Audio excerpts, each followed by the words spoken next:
నమస్తే, నేను మీ మహేష్. అందరి న్యూస్ చూస్తున్నటువంటి ప్రతి ఒక్క ప్రేక్షకులకి దీంతో పాటు హాస్పిటల్కి సంబంధించినటువంటి విషయంలో జరుగుతున్నటువంటి గొడవల విషయంలో కానీ లేకపోతే వ్యాధుల విషయంలో కానీ ఇట్లాంటి విషయంలో ఏమైపోతుందో ఏందో అని చెప్పి ఎదురు చూస్తున్నటువంటి వాళ్ళ కోసం కూడా మనం ఈరోజు మేడ్చల్ మల్కాజ్గిరికి సంబంధించినటువంటి జిల్లా వైద్య శాఖ అధికారి డిఎంహెచ్ఓ గారి దగ్గరికి మనం రావడం జరిగింది. అయితే మన ముందు ఇప్పుడు డిఎంహెచ్ఓ గారు రఘునాథ్ స్వామి గారు ఉన్నారు మనతో పాటు. అయితే ఆయనను అడిగి చాలా విషయాలు కూడా మనం తెలుసుకోవాల్సినటువంటి విషయం చాలా ఉన్నాయి. కాకపోతే ఆయన చెప్తారా లేదా అనేటువంటి విషయం కూడా చూడాలి. సార్ నమస్తే. నమస్తే. నమస్తే సార్. సార్ నమస్తే. ఇంకా చాలా రోజుల నుంచి మీ గురించి మేము వెయిట్ చేస్తున్నాం. ఎప్పుడు కలుద్దాము, ఎప్పుడు మాట్లాడదాము, ఏమైపోతుంది హాస్పిటల్ పరిస్థితి, నిజంగా డాక్టర్లు పనిచేస్తున్నారా, నర్సులు పనిచేస్తున్నారా లేదా, హాస్పిటళ్ళల్లో నిర్లక్ష్యంతో ప్రాణాలు కూడా గాల్లో కలిసిపోయేటువంటి రోజులు చూస్తున్నాం. వీటి విషయంలో మీతో చర్చించడానికి మనం రావాల్సి వచ్చింది. నేను ఇట్లాంటి విషయంలో చర్చించడానికి వస్తాను అని చెప్పి నేను అనుకోలేదు. కాకపోతే సీజనల్ వ్యాధులు వస్తుంటాయి, వాటిని ప్రబలకుండా ఎట్లా అరికట్టాలి వాటి విషయంలో ముందస్తుగా మీరు ఎట్లాంటి చర్యలు చేపడుతున్నారు అనేటువంటి విషయాలను కూడా మాట్లాడి తెలుసుకుందాం అనుకుంటున్నాం. చెప్పండి సార్, ఇప్పుడు ఏంటి విషయాలు, ఈ సీజనల్ వ్యాధులకు సంబంధించినటువంటి విషయంలో ఏమైపోతుంది, మీరు ఎలా చర్యలు తీసుకుంటున్నారు? ఇప్పుడు మనకు మామూలుగా మాన్సూన్ స్టార్ట్ అయిందంటే జూలై ఆగస్ట్ నెలల్లో మనకు మ్యాక్సిమమ్ సీజనల్ వ్యాధుల్లో ముఖ్యంగా మనకు డెంగ్యూ వ్యాధి అనేది రావడం జరుగుతుంది. మన 3 జిల్లాల్లో ముఖ్యంగా జిహెచ్ఎంసీ ఏరియా, మేడ్చల్ జిల్లా కానీ, హైదరాబాద్ కానీ, రంగారెడ్డి కానీ, ఈ జిహెచ్ఎంసీ ఏరియాలో మ్యాక్సిమం వచ్చేటి డెంగ్యూ కేసులు వస్తుంది మనకి సీజన్ డిసీజ్గా. దాంట్లో జూలై ఆగస్ట్ కొంతవరకు సెప్టెంబర్లో కూడా స్టార్ట్ అవుతాయి. అంటే మనకి ఎప్పుడైతే వర్షాలు స్టార్ట్ అవుతాయో జూన్లో, ఆ తర్వాత ఇవి స్టార్ట్ అవుతాయి. అయితే మేము ముందస్తుగానే ఇప్పుడు మనకేంటంటే అవేర్నెస్ క్రియేట్ చేయడం ఫస్ట్. ఈ వ్యాధులు ఒకసారి వర్షాలు స్టార్ట్ అయితే ఇలాంటి వ్యాధులు ప్రబలుతాయని ప్రజల్లో మేము అవగాహన ఏప్రిల్ నుండే కల్పిస్తూ వచ్చినాము. ఎట్లా అంటే ఏప్రిల్లో మాకు ఓ ఇంటర్నేషనల్ మలేరియా డే ఉంటుంది, ఒకటి వరల్డ్ మలేరియా డే. ఆ డే రోజు అవగాహన మేము ర్యాలీస్ కానీ ప్రజల్లో అందరికీ మెడికల్ ఆఫీసర్స్ అందరూ ఎక్స్ప్లెయిన్ చేయడం కానీ, ర్యాలీస్ తీయడం కానీ వీటితో ప్రచారం చేసాము. అట్లాగే మనకు మే నెలలో వరల్డ్ డెంగ్యూ డే అని కూడా ఉంటుంది. ఆ రోజు కూడా మనము ఇట్లా ప్రజల్లో అవగాహన కల్పించడానికి ర్యాలీస్ అవన్నీ చేసాము. ఆ తర్వాత మనకు జూన్లో వర్షాలు స్టార్ట్ అయినాయి. ఆ తర్వాత కేసులు మామూలుగా వస్తూనే ఉంటాయి. డెంగ్యూ కేసులు మనం ఎన్ని ప్రికాషన్స్ తీసుకున్నా కొన్ని ఎక్కడో గ్యాప్స్ ఉంటాయి కాబట్టి ఖచ్చితంగా కేసులు వస్తాయి. అదేవిధంగా మనకు ఈ జూలై నెలలో టోటల్ 89 కేసులు వచ్చినాయి, డెంగ్యూ కేసులు. ప్రతిసారి ఒక కేసు వచ్చినప్పుడు ఏంటంటే మనము ఆ కేసు ఎలా వచ్చింది అక్కడ అంటే సోర్స్ ఏంటి, ఇది మామూలుగా దోమలతోనే వస్తుంది. మనకు దోమలు స్ప్రెడ్ అవ్వడానికి ఈ ఫ్రెష్ వాటర్, డెంగ్యూలో ఏంటంటే కొంచెం ఫ్రెష్ వాటర్, ఒక చిన్న మన కొబ్బరి చిప్పలో నీళ్లు కానీ లేకపోతే మన ఇళ్లలో ఏమన్నా ప్లాస్టిక్ ఇరిగిపోయిన వాటివి ఉంటే దాంట్లో కలెక్ట్ అయిన నీళ్ళలో కూడా ఈ దోమలు అనేవి ఎగ్స్ లే చేస్తాయి. దాంతో లార్వే వచ్చి అవి డెవలప్ అయ్యి 1 వీక్లో అడల్ట్ అవుతాయి అవి. సో దీని గురించి మనం ఎవ్రీ ఫ్రైడే డ్రై డే అని చాలా కాలం నుండి ఎప్పుడు చేస్తూనే వస్తుందని. ఆ ఫ్రైడే డ్రై డే ఏంటంటే ఈ చైన్ బ్రేక్ చేయడానికి. ఆ డ్రై డే రోజు మనం ఇట్లాంటివి ఎక్కడ కనబడ్డా కూడా ఆ ఇళ్లలో తిరిగి అవన్నీ మనం నీళ్ళు అనేది తీసేస్తాం మనము, ఆ స్టోరేజ్ ఉండకుండా. దాంతో లార్వా అనేది నాశనం అయిపోతాయి, ఈ స్ప్రెడ్ అనేది ఉండదు. ఇది ఒక పద్ధతి. ఇది కాకుండా మన ప్రజల్లో మనం ఏం చేయాలంటే మనము దోమ కాటు గురి కాకుండా చూసుకోవాలి. డెంగ్యూ దోమలు అనేవి యూజువల్గా డే టైంలోనే కుడతాయి. ఇవి ఆ దోమలు అనేవి డే టైంలో కుడతాయి కాబట్టి కొంచెము ఫుల్ షర్ట్స్ వేసుకోవడం కానీ, ఈ లాంగ్ ప్యాంట్స్ వేసుకోవడం కానీ, స్కూళ్ళల్లో పిల్లలకు కూడా ఈ డార్క్ ఉన్న చోట ఉంటాయి అవి. ఇవన్నీ చేయడం వల్ల కొంతవరకు మనము దోమ కాటు అనేది గురి కాకుండా. మీ పరిధిలో మొత్తం ఇప్పటివరకు మామూలుగా మీ పరిధిలో ఎన్ని హాస్పిటల్స్ వస్తాయి సార్ అసలు? ఇప్పుడు మనకు గవర్నమెంట్ హాస్పిటల్స్ తీసుకుంటే మనకు ఒక 26 యూపీఎస్సీస్ ఉన్నాయి, అర్బన్ ప్రైమరీ హెల్త్ సెంటర్స్. అలాగే 12 పిహెచ్సిలు ఉన్నాయి, ప్రైమరీ హెల్త్ సెంటర్స్ అని. అర్బన్ ప్రైమరీ హెల్త్ సెంటర్ అంటే మనం లిమిటెడ్ పాపులేషన్ ఉంటుంది, 50 నుండి 60 వేలు మనకి అర్బన్లో ఉంటాయి, అర్బన్ ప్రైమరీ హెల్త్ సెంటర్లో. అలాగే పిఎస్సి అంటే మనకు మేడ్చల్ జిల్లా అన్నిటికంటే ఎక్కువ పాపులేషన్ ఉన్న జిల్లా మనదే. 48 lakhs పాపులేషన్ మనకి. ఒక్కొక్క పిఎస్సికి 6 లక్షలు కూడా ఉన్నారు మనకి. ఇప్పుడు దుండగల్ పిఎస్సి కానీ బాలనగర్ పిఎస్సి కానీ తీసుకుంటే 6 లక్షల జనాభా వరకు కూడా ఉన్నది ఒక పిఎస్సికి. ఎంతమంది ఉంటారు 6 లక్షల జనాభాలో ఆ హాస్పిటల్లో సిబ్బంది ఎంతమంది ఉంటారు? సిబ్బంది అంటే బాలనగర్కి తీసుకుంటే మనకు 50-60 మంది మనకు స్టాఫ్ ఉంటారు, పారామెడికల్ స్టాఫ్. వీళ్ళు కాకుండా ఒక 150 మంది మనకు ఆశాస్ ఉన్నారు, ఫీల్డ్ స్టాఫ్. ఇప్పుడు హాస్పిటల్ అన్నింటిలో కూడా నిజంగా డాక్టర్లు చక్కగా పనిచేస్తున్నారా, నర్సులు చక్కగా పనిచేస్తున్నారా లేదా అనేటువంటి విషయాలలో మీకు ఎంతవరకు అవగాహన ఉంది? ఎందుకంటే చాలా వరకు కూడా ఇబ్బందులు తలెత్తుతున్నాయి, పట్టించుకోవడం లేదు, సరిగ్గా పనిచేయడం లేదు. హాస్పిటల్లో డాక్టర్లు చేయాల్సిన పని నర్సులే ఆపరేషన్ చేసేటువంటి రోజులకు వచ్చినాయి అని చెప్పి మనం చూస్తున్నాం. అది గవర్నమెంట్లో అలా జరగవండి. మీరు చెప్పేది ప్రైవేట్ గురించి ఏమన్నా చెప్తున్నారేమో కానీ అక్కడక్కడ అడపదడప ప్రైవేట్లో అట్లా జరగవచ్చేమో కానీ గవర్నమెంట్లో అన్క్వాలిఫైడ్ డాక్టర్స్ అనేది ఉండరు. అంత క్వాలిఫైడ్ డాక్టర్స్ ఉంటారు, క్వాలిఫైడ్ నర్సెస్ ఉంటారు. నర్సెస్ ఆపరేషన్ చేయడం అనేది గవర్నమెంట్కి సంబంధించినటువంటి ఒక డాక్టరు ప్రైవేట్ హాస్పిటల్లోకి వెళ్ళి ఈ ఉద్యోగం అనంతరం హాస్పిటల్ చేసుకోవచ్చా? చేసుకోవచ్చు. ఓకే, అంటే హాస్పిటల్ టైమింగ్స్ లో కాదు, నాన్ హాస్పిటల్ టైమింగ్స్ లో ఉద్యోగం అయిపోయిన తర్వాత చేసుకోవచ్చు, పోయి అక్కడ సేవ్ చేసుకోవచ్చు. అంటే ఆ రోజు ఆ డాక్టర్ ఆ డ్యూటీలో లేకుంటే, ఇప్పుడు ఫర్ ఎగ్జాంపుల్ గాంధీ హాస్పిటల్లో ఒక డాక్టర్ పనిచేస్తున్నారు అనుకోండి, ఆ రోజు నైట్ డ్యూటీ, ఒక రోజు నైట్ డ్యూటీ ఉంది, ఆ డ్యూటీ ఉన్న రోజు మాత్రం ఆయన బయట ఎక్కడ ప్రాక్టీస్ చేయడానికి ఉండదు. అదర్ డేస్లో హాస్పిటల్ టైమింగ్స్ కానటువంటి టైంలో ప్రాక్టీస్ చేసుకోవచ్చు.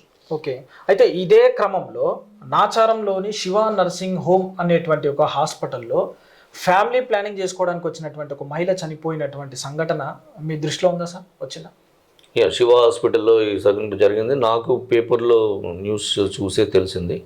వెంటనే మా డిప్యూటీ డిఎంఎన్హెచ్ఓ అంటే కీసర డివిజన్ డిప్యూటీ డిఎంఎన్హెచ్ఓ మళ్ళీ అదే మల్లాపూర్లో ఉన్న మెడికల్ ఆఫీసర్ కూడా వెళ్ళి ఎంక్వైరీ చేయడం జరిగింది. అదేంటంటే డిపిఎల్, డబుల్ పంచర్ ల్యాపరోటమీ, అంటే ల్యాప్రోస్కోపిక్ ట్యూబెక్టమీ అనేది జరిగింది అక్కడ. ఆ ట్యూబెక్టమీ ఆపరేషన్ బాగానే అయింది. ఆ తర్వాత కూడా పేషెంట్ బాగానే ఉండే. 3 days తర్వాత డిశ్చార్జ్ చేయడం జరిగింది. డిశ్చార్జ్ తర్వాత 7th day అట్లా పేషెంట్ హాస్పిటల్కి వచ్చిందని తెలిసింది. అంటే మళ్ళీ కడుపులో నొప్పి అని రావడం జరిగిందంట. స్కాన్ అది చేసిండ్రు, కొంచెం ఏదో ప్రాబ్లం ఉంది, మీరు అడ్మిట్ కావండి, అవసరమైతే మళ్ళీ ఆపరేషన్ చేస్తున్నామని వాళ్ళు చెప్పడం జరిగింది అక్కడ డాక్టర్. ఆ డాక్టర్లతో కూడా మేము మాట్లాడాము. డాక్టర్ రమేష్ అని జనరల్ సర్జన్ అక్కడ, వాళ్ళతో కూడా మాట్లాడడం జరిగింది. వాళ్ళు లేదు, మేము ప్రైవేట్ హాస్పిటల్ వేరే పెద్ద హాస్పిటల్కి వెళ్తామని కిమ్స్కి వెళ్ళడం జరిగింది. కిమ్స్కి వెళ్ళిన తర్వాత అక్కడ 20 days ట్రీట్మెంట్ జరిగిన తర్వాత 22nd 23rd day ఎప్పుడో పేషెంట్ అనేది ఎక్స్పైర్ అయింది. ఇది జరిగింది సంఘటన.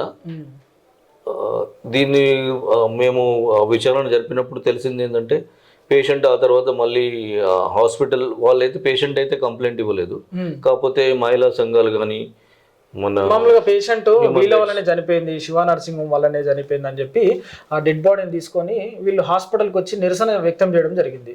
సుమారు కొన్ని గంటల పాటు ఒక రాత్రి మొత్తం ఒక సుమారు 300 మంది వరకు కూడా ఆమెకు సంబంధించినటువంటి బంధువులు కానీ కుటుంబ సభ్యులు కానీ, అంటే వీటి విషయంలో వీళ్ళ తప్పు లేకపోతే ఎందుకు వీళ్ళు ఆ రకంగా నిరసన వ్యక్తం చేస్తారు? అంటే తప్పు అనేది జరిగిండొచ్చు, కానీ మళ్ళీ వెనక్కి వచ్చినప్పుడు పేషెంట్ అంటే తప్పు అనేది ఎక్కడైనా జరగవచ్చు, అడప దడప ఎక్కడైనా జరగవచ్చు, కానీ ప్రాణాలు పోదు కదా సార్, జరగవచ్చు కానీ ప్రాణాలు పోయేంత తప్పు చేయొద్దు కదా. అంటే ఆ తప్పు ఐడెంటిఫై చేసి వాళ్ళు ఏదైనా చేస్తుండే కావచ్చు అని వాళ్ళు అనడము. కాకపోతే పేషెంట్ అనేది కిమ్స్ హాస్పిటల్కి పోయింది. కిమ్స్ అనేది పెద్ద హాస్పిటలే, మరి అక్కడ ఆ తర్వాత ఏం జరిగింది అన్నది మనకు కిమ్స్ లో అయిన డాక్టర్లే, శివ నర్సింగ్ హోమ్ లో అయిన డాక్టరే, మీరు కూడా డాక్టరే, కరెక్ట్ కదా సార్? ఒక డాక్టర్ కావాలనుకొని మాత్రం ఒక ప్రాణాన్ని మాత్రం తీయరు.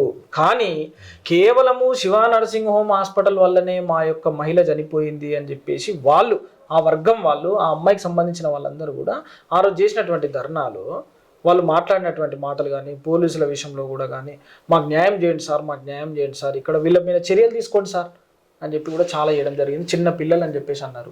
అయితే కంప్లైంట్ ఎందుకు ఇవ్వలేదు ఏందనేది వాళ్ళకి తెలుసు, శివ నర్సింగ్ హోమ్కి తెలుసు. కాకపోతే ఇట్లాంటివి జరగకుండా, పునరావృతం కాకుండా, నిజంగా డాక్టర్లు చాలామంది కూడా పనిచేస్తున్నా కూడా ఇలాంటివి ఎందుకు జరుగుతున్నాయి?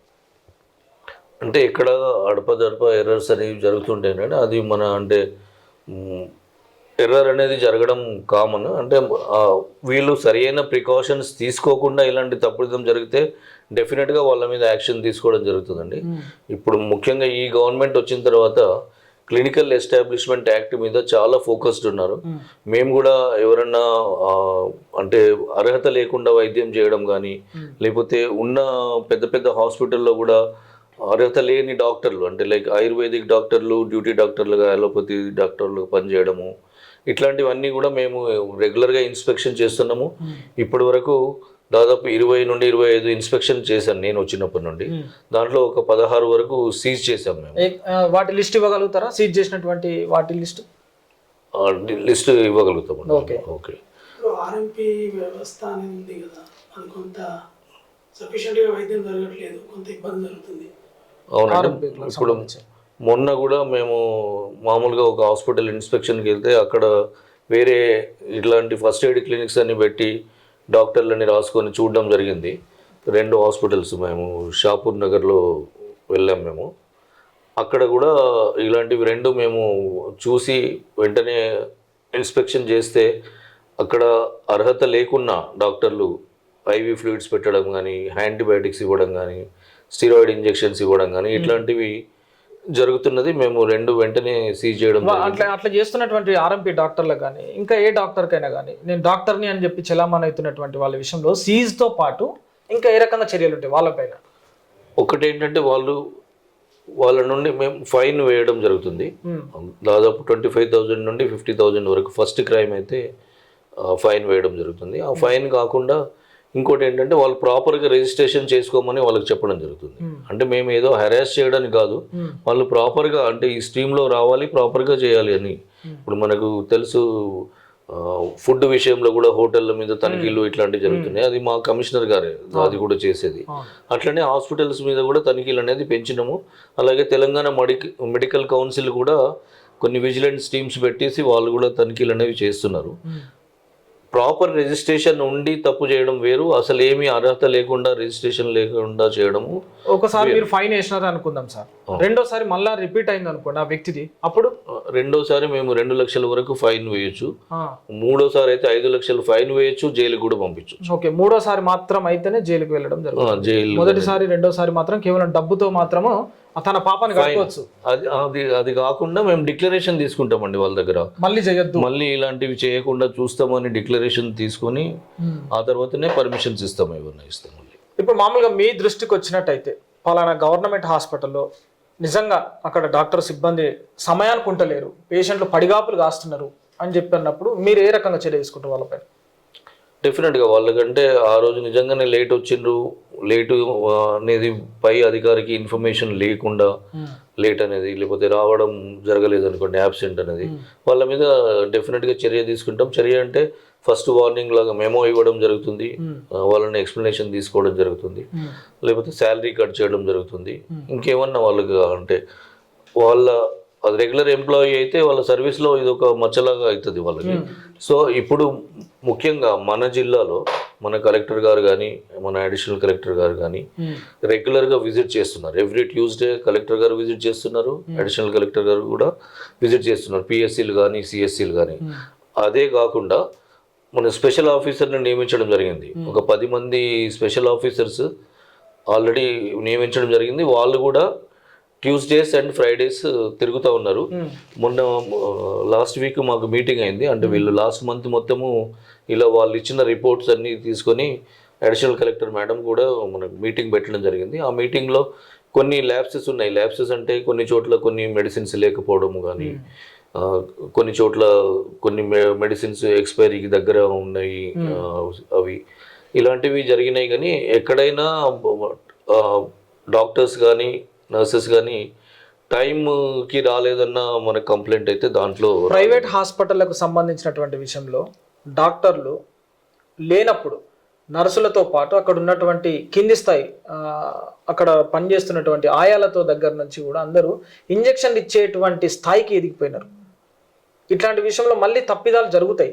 కాబట్టి వాళ్ళకి ఏమైనా సూచనలు ఇవ్వగలుగుతారా మీరు, ఆ హాస్పిటల్ యజమానులకు కానీ డాక్టర్లకు కానీ? డెఫినెట్గా అండి, ఆల్రెడీ ఇన్స్ట్రక్షన్స్ ఉన్నాయి వీళ్ళకి. మేము రెగ్యులర్గా ఎవ్రీ ఇయర్ ప్రైవేట్ హాస్పిటల్స్ అన్నిటికి కూడా ఈ క్లినికల్ ఎస్టాబ్లిష్మెంట్ యాక్ట్ మీద అవగాహన కల్పించడానికి మేము పిలిచి మీటింగ్ పెట్టి వాళ్ళు ఏమేమి చేయొచ్చు, ఎవరెవరు ఏమేమి ఎంతవరకు వెళ్ళొచ్చు, ఏమి చేయకూడదు అనేది డెఫినెట్గా వాళ్ళకి ఇన్స్ట్రక్షన్స్ ఇవ్వడం జరుగుతుంది. ఈసారి కూడా ఒక 1 వీక్ 10 డేస్లో అట్లాంటిది ఒక ప్రోగ్రామ్ ఉంది. ఆల్ ప్రైవేట్ హాస్పిటల్, మా దగ్గర రిజిస్టర్ అయి ఉన్న ప్రైవేట్ హాస్పిటల్స్ అందరినీ కూడా పిలిచి వాళ్ళు ఈ క్లినికల్ ఎస్టాబ్లిష్మెంట్ యాక్ట్ కింద ఏమి చేయకూడదు, ఏమి చేయాలా అన్నది మేము ట్రైనింగ్ వాళ్ళకి ఇవ్వడం జరుగుతుంది. ముఖ్యంగా PCPNDT యాక్ట్ ఉంది మనకు, అంటే ఈ అల్ట్రాసౌండ్ స్కాన్స్ జరుగుతున్నాయి. దాంట్లో గర్భస్థ శిశువు యొక్క సెక్స్ నిర్ధారణ, లింగ నిర్ధారణ జరగకుండా ఉండడానికి యాక్ట్ చాలా స్ట్రిక్ట్ యాక్ట్ ఉంది. దాంట్లో కొంచెం డీవియేషన్ ఉన్నా ఇమీడియట్గా వాళ్ళని సీజ్ చేయడము, లైసెన్స్ క్యాన్సిల్ చేయడము, స్కాన్ మెషిన్ కూడా సీజ్ చేయడం జరుగుతుందండి. ఇప్పుడు మామూలుగా కొన్ని చోట్ల కొన్ని ప్రైవేట్ హాస్పిటల్స్లలో అబార్షన్ చేసేటువంటి పనుల విషయంలో కూడా జరుగుతున్నాయి. అవును, అటు విషయం మరి మీరు ఏ రకంగా వాళ్ళకు చెప్పదలుచుకున్నారు? అంటే చేసుకోవచ్చా, లేకపోతే అట్లా డాక్టర్ చేయొచ్చా? లేదండి, ఎంటీపీ కూడా మా పర్మిషన్ ఉంటుంది. ఇప్పుడు కొన్ని హాస్పిటల్స్కి ఎంటీపీ పర్మిషన్స్ ఉంటుంది, కొన్నిటికి ఉండవు. దానికి ఖచ్చితంగా అది కూడా మేము ఇప్పుడు C-సెక్షన్ ఆడిట్ అని ఎక్కడైతే మెటర్నిటీ కేర్ ఉందో, స్త్రీ వైద్య నిపుణుల నుండి మెటర్నిటీ కేర్ ఏవైతే ఇస్తున్నారో అక్కడ మేము ఖచ్చితంగా C-సెక్షన్ ఆడిట్స్ చేస్తున్నాం. ఇప్పుడు C-సెక్షన్ ఆడిట్స్ అంటే మనము సిజేరియన్ సెక్షన్ చేస్తున్నారు, అవసరం ఉన్నా లేకున్నా సిజేరియన్ సెక్షన్లు ఇష్టానుసారంగా చేస్తున్నారు కొందరు, వాటికి మేము ఆడిట్ చేస్తున్నాం. ఆడిట్ అంటే ప్రాపర్గా కేస్ షీట్ ఉందా, ఆ C-సెక్షన్ అనేది ఎందుకు చేయడము, నార్మల్ ట్రై చేశారా, నార్మల్ ట్రై చేయకుండా పేషెంట్ రిక్వెస్ట్తోనో లేకపోతే వీళ్ళకు డబ్బులు వస్తాయనో అట్లా చేయడం జరుగుతుంది. ఆ C-సెక్షన్ ఆడిట్స్ కూడా చేసి మేము వాళ్ళకి ఫైన్ వేయడం జరుగుతుంది. ఇంకోటి నోటీసులు ఇవ్వడం కూడా. పుట్టిన పిల్లలు హాస్పిటల్లో నుండి దొంగిలించబడకుండా ఎట్లాంటి ఏమైనా చర్యలు చేపట్టాలని చెప్పేసి కానీ మీరు హాస్పిటల్కి చెప్పడం, హాస్పిటల్కి నిజంగా ఫైర్ సేఫ్టీ ఉందా లేదా, హాస్పిటల్కి నిజంగా గాలి వెలుతురు సరిగ్గా ఉన్నాయా లేదా, లేకపోతే అద్దెకు ఉన్నటువంటి బిల్డింగ్లల్లో హాస్పిటల్ చలామణి చేస్తే ఏదన్నా ప్రమాదం జరిగినప్పుడు ఇబ్బందులు తలెత్తుతాయి. అట్లాంటి హాస్పిటల్స్కి వాళ్ళ యజమాన్యానికి మీ నుండి సూచనలు. అంటే ఇప్పుడు ఏదైనా ఒక హాస్పిటల్, కొత్త హాస్పిటల్ వస్తుంది అనుకోండి, హాస్పిటల్కి పర్మిషన్స్ ఎట్లా ఉంటాయంటే మేము మా మట్టుకు మేము ఒక హాస్పిటల్కి రిజిస్ట్రేషన్ పర్మిషన్ ఇవ్వాలంటే ఆ హాస్పిటల్లో వైద్యులు ఎవరు, డాక్టర్స్ ఎవరు, వాళ్ళందరికీ రిజిస్ట్రేషన్స్ ఉన్నాయా, రిజిస్ట్రేషన్స్ ఎక్స్పైరీ అయినాయా, లేకపోతే మామూలుగా వాళ్ళ క్వాలిఫికేషన్స్ కరెక్ట్ ఉన్నాయా, ఇదొకటి. ఎక్విప్మెంట్ ఉందా, వాళ్ళకి స్పేస్, బెడ్కి ఇంత స్పేస్ అన్నట్టు ఉంటుంది, ఆ స్పేస్ కరెక్ట్ ఉందా, ఆ బెడ్ స్ట్రెంగ్త్ని బట్టి స్టాఫ్ నర్సెస్ కానీ డాక్టర్లు కానీ ఉన్నారా, ఇవి మేము చూడడం జరుగుతుంది. వీటితో పాటు మనకు మున్సిపల్ పర్మిషన్ ఉందా, ఫైర్ సేఫ్టీ పర్మిషన్ ఉందా. ఫైర్ సేఫ్టీ మేము ఇవ్వమండి, ఫైర్ సేఫ్టీ వాళ్ళు ఇస్తారు. మున్సిపల్ పర్మిషన్ మున్సిపాలిటీ వాళ్ళు ఇస్తారు. అట్లనే బయోమెడికల్ వేస్ట్ ఎన్విరాన్మెంటల్ వాళ్ళు ఇస్తారు. ఇవన్నీ ఉన్నాయా లేవా చూసుకొని వాటిని బేస్ మీద మేము మా వరకు మేము సాటిస్ఫై అయితే అప్పుడు. ఒక రోగిని ప్రేమించలేనటువంటి డాక్టరు రోగితో సమానము అని చెప్పేసి అంటారు, కానీ అట్లాంటి డాక్టరే ఆ రోగిని చంపేటువంటి రోజులు వస్తున్నాయి. అది నిర్లక్ష్యమా, లేకపోతే నిజంగా ఈ రోగికి ఉన్నటువంటి ఆరోగ్యం పూర్తిగా క్షీణించిపోయి చనిపోయిందా అనేటువంటి విషయంలో కూడా డాక్టర్ చేసిన తప్పిదం వల్లనే ఈ రోగి చనిపోతుంది అని చెప్పేసి డాక్టర్ల పైన, మంచి డాక్టర్ల మీద కూడా ఇలాంటి పెద్ద మచ్చ పడుతుంది. అమ్మో డాక్టరా అంటే నేను పోను బిడ్డ సావుకారు దవాఖానకు అన్నట్టుగా. మరి ఇట్లాంటి మచ్చ పోగొట్టుకోవాలంటే మీ వ్యవస్థకి, ఒక డాక్టర్ల వ్యవస్థకి మీరేం చెప్పదలుచుకోరు మీ తోటి డాక్టర్లకు? ఏదైనాండి, మనకు ఇప్పుడు ఒక ఆపరేషన్ చేస్తున్నామంటే దానికి మనకు తగిన అర్హతలు ఉండాలి. ఫస్ట్ థింగ్ అర్హత ఉంటేనే చేయాలి. రెండోది తగిన ప్రికాషన్స్, మనకు దానికి ఆపరేషన్ సంబంధించిన ఎక్విప్మెంట్ అంతా సరిగా ఉందా, దానికి ఈ ఎక్విప్మెంట్ ఒక అంటే మనం ఇప్పుడు ఫర్ ఎగ్జాంపుల్ ఒక ఆపరేషన్ చేస్తాము, ఆపరేషన్ చేసే ముందు ఇన్స్ట్రుమెంట్స్ అనేవి ఉంటాయి. అవి స్టెరిలైజేషన్ చేసే వ్యక్తి ఒక నర్సో లేకపోతే ఓటీఎస్టో ఉంటారు. వీళ్ళంతా కూడా క్వాలిఫైడ్ ఉన్నారా, వాళ్ళ పని చేయగలరా, వాళ్ళు చేసే అర్హతలు ఉన్నాయా, వాళ్ళు చేయగలుగుతారా. అంటే సింపుల్ ఇన్ఫెక్షన్తో కూడా పేషెంట్ కాంప్లికేట్ అయ్యి చనిపోయే అవకాశం ఉంటుంది. ఇంకా మిగతా చిన్న చిన్న తప్పిదాలంటే మనకు తెలియకుండా తప్పిదాలు జరిగితే ఆ తప్పిదం తెలుసుకొని దాన్ని వెంటనే మళ్ళీ కరెక్ట్ చేసుకునే ఉంటే డెఫినెట్గా మనము పేషెంట్ ప్రాణాలు అనేది కాపాడగలుగుతాం. సార్ చివరిగా ఒక ప్రశ్న, ఇప్పుడు శివ నర్సింగ్ హోమ్లో జరిగినటువంటి విషయంలో ఆ చనిపోయినటువంటి అమ్మాయికి సంబంధించినటువంటి వాళ్ళ బంధువులు కానీ ఎవరు కానీ మీకు కంప్లైంట్ ఇవ్వలేదు, కానీ విషయం మాత్రం మీ దృష్టిలో ఉంది. మీరు పూర్తిగా విజిట్ చేసి అక్కడ ఏం జరిగింది, నిజంగా డాక్టర్లు సరిగ్గా ఉన్నారా లేదా, రిజిస్ట్రేషన్ ఉందా లేదా అని చెప్పి మీరు గమనించినారు. కానీ దీని పట్ల మీరు తదుపరి చర్యలు అంటే ఈ ప్రత్యేకంగా శివ నర్సింగ్ హోమ్ గురించి మాకు తెలిసింది ఏంటంటే, ఏదైతే ఇప్పుడు పేషెంట్ చనిపోయిందో ట్యూబెక్టమీ ఆపరేషన్, అది చాలా ఘోరము. ఒక మామూలు ట్యూబెక్టమీ ఆపరేషన్కి వెళ్ళి ఒక పేషెంట్ చనిపోవడం అనేది కరెక్ట్ కాదు. అది చిన్న ఆపరేషన్, అది అందులో క్వాలిఫైడ్ పీపులే చేసిండ్రు అక్కడ. అది ఎక్కడ తప్పిదం జరిగిందో మనకు అదే హాస్పిటల్లో మళ్ళీ ఫర్దర్గా ట్రీట్మెంట్ తీసుకుని ఉంటే మనకు ఈ డాక్టర్లు చెప్పగలిగేది. మనము ఇప్పుడు కిమ్స్ హాస్పిటల్లో ఫర్దర్ ట్రీట్మెంట్ జరిగింది, డెత్ అక్కడైంది. ఆ డీటెయిల్స్ అయితే మాకు తెలియదు కిమ్స్ హాస్పిటల్లో ఏం జరిగిందో. పేషెంట్ కంప్లైంట్ ఇవ్వలేదు, వాళ్ళు కేస్ షీట్ కానీ వాళ్ళు అక్కడ ఏం ట్రీట్మెంట్ ఇచ్చింది కానీ మాకు మా నాలెడ్జ్లో లేదు కిమ్స్ హాస్పిటల్లో. కానీ ఇలాంటివి అనేవి మిస్టేక్స్ జరగకుండా ఖచ్చితంగా మేము చర్యలు తీసుకుంటాం ప్రతి హాస్పిటల్ మీద కూడా. ఇదే హాస్పిటల్లో ఈ కేసులకు సంబంధించి మేమైతే ఎంక్వైరీ చేశాము. చేసినప్పుడు నేను ఇదివరకు చెప్పినట్టే అది 1 వీక్ తర్వాత పెయిన్ అని వచ్చింది పేషెంట్. ఫర్దర్ ఇన్వెస్టిగేషన్ చేసే లోపే వాళ్ళు కిమ్స్ హాస్పిటల్కి వెళ్ళిపోయారు. ఇది కాకుండా కొన్ని తప్పిదాలు ఇదివరకు కూడా జరిగినాయని మనకు పత్రికా విలేకరులు కానీ, లేకపోతే అక్కడున్న మహిళా సంఘాలు కానీ, లేకపోతే హ్యూమన్ రైట్స్ వాళ్ళు కూడా చెప్పడం జరిగింది. అయితే వెంటనే మేము కంప్లైంట్ ఇవ్వండి, కంపల్సరీ మేము ఎంక్వైరీ చేస్తాం, మళ్ళీ డీటెయిల్డ్ ఎంక్వైరీ చేసి ఖచ్చితంగా వాళ్ళ దగ్గర లోపాలు ఉంటే వాళ్ళకి రిజిస్ట్రేషన్ క్యాన్సిల్ చేయడం అనేది జరుగుతుంది. మీ పరిధిలో ఇప్పుడు మీ పరిధిలో ఉన్నటువంటి ప్రజలందరి కోసము ఉన్నటువంటి హాస్పిటల్ల విషయంలో కానీ ఎలాంటి తప్పిదాలు జరిగినా, ఎలాంటి ఇబ్బందులకు గురైనా, లేకపోతే డాక్టర్లు కానీ సిబ్బంది కానీ సరైన సమయానికి రాకపోయినా కానీ వెంటనే మీకు ఫిర్యాదు చేయడానికి ఏదైనా టోల్ ఫ్రీ నెంబర్ ఇవ్వగలుగుతారా?